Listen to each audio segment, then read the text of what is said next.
Everything we do in an engineering technology department revolves around students actually operating equipment, actually doing the work, guided by faculty members. There's just no substitute for that hands-on component in learning.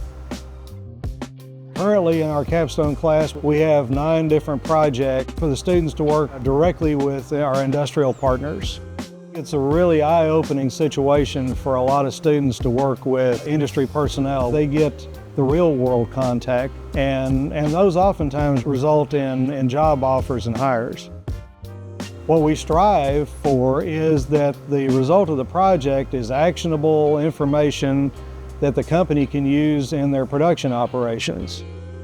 I've been told that the students coming out of that program are 2 years ahead the average hire right out of school.